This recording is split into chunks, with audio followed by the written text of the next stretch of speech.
Hello, I'm Bonnie Browning, and I'm here at AQS QuiltWeek in Lancaster, Pennsylvania, and I have a winner, Bethanne Nemesh, with me. Congratulations. Thank you. And Bethanne won the Best Movable Machine Workmanship Award, and that was $3,500, correct? I don't know. You tell me. That's great. I Thank you. think it is, Okay. $3,500.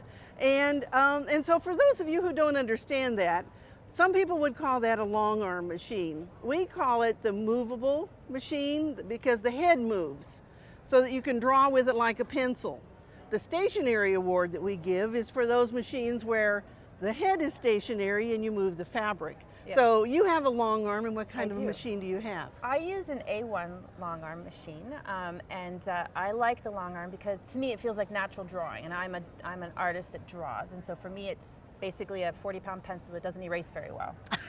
So. Or pick out very well either, right? Not so well, no. All right, so you talked about drawing, and Yes. so tell me how you developed the design for this beautiful quilt.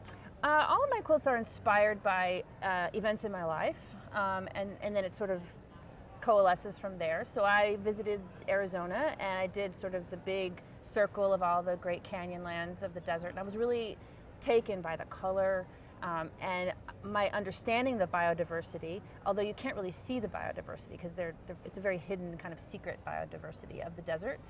So that was very, very interesting to me.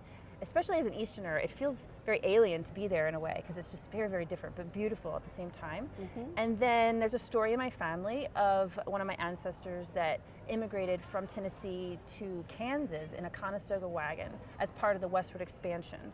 And so those two elements kind of came together for me, thinking about the westward expansion and the number of settlers who were not able to adapt to the environment, were not respectful maybe of nature, and they lost their dreams because of that. So there's some elements of sort of the broken wagon wheel and the failure to achieve, their dreams. Whereas if they maybe had listened to the natives, perhaps been a little bit more respectful of understanding where they were going, that maybe wouldn't have happened. So there's components of Native American things as well.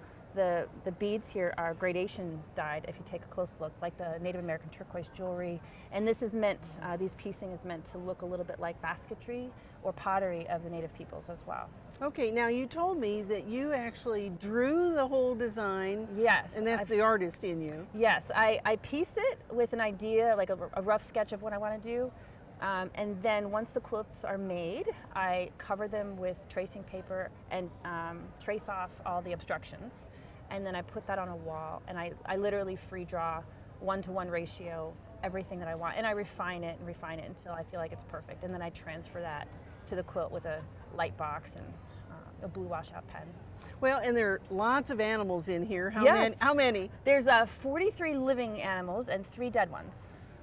Well, and one maybe mystery because the vultures are after something.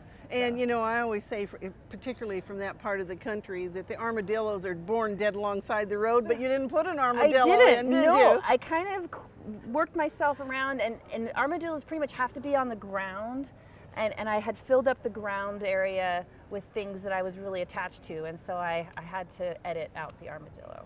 Okay, and now, you don't have to stand very far in front of this quilt to see the beautiful loft that you get in different segments. And so tell us about the batting that you use in your quilting.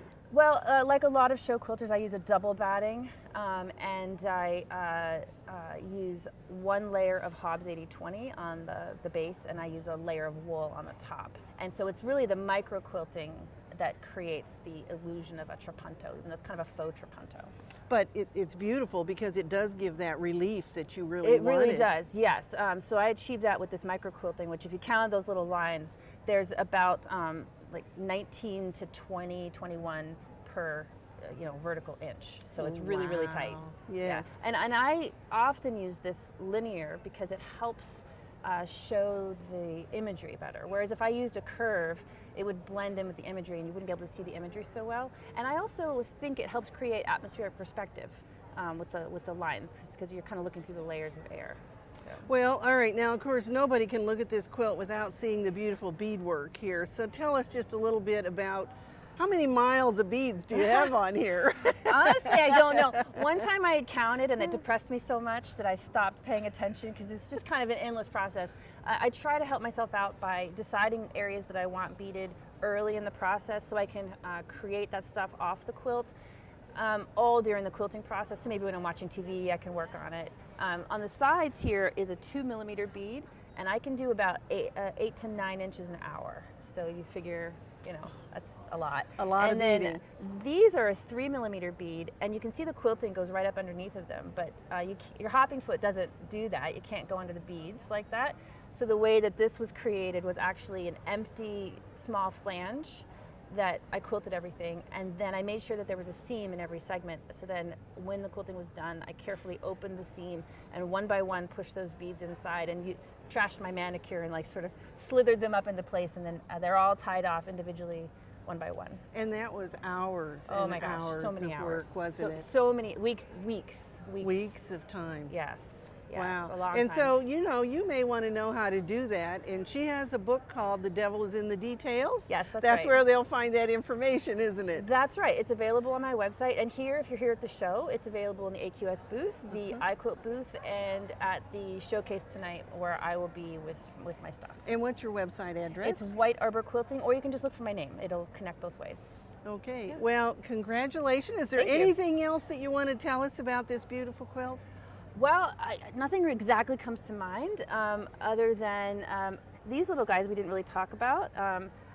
I made those, I was inspired by the belt buckles, like the Western Oh, belt buckles. So that's a sure. little Western rose. Sure. that, With a rose in the center of each one of them. Yes, like you would see on the conchos of bridals, and so that's a little bit like cowboy up kind of thing there. Okay. Yeah. Well, congratulations. Thank you. And we know we're going to see more work from you, and we can't wait to see your next quilt. Thank you. It was a pleasure talking to you. And Thanks. if you want to enter the AQS Quilt Week, we still have some contest deadlines coming up for, I think it's the Fall Paducah is May 5th, is still open, and you can still enter the Des Moines contest. Yep. So I hope that you'll enter a quilt. And did you know that I'm your long arm teacher at Fall Paducah? So people can come to Fall and take long arm classes from me. Yes, and we don't have the registration open for Fall Paducah Well, yet. keep your eyes open then. huh? But we'll Yeah. let you know when registration's open for that, and you can come learn from the master. There you go. All right. So Thank hope you. we'll see you at an AQS Quilt Week soon. Thanks.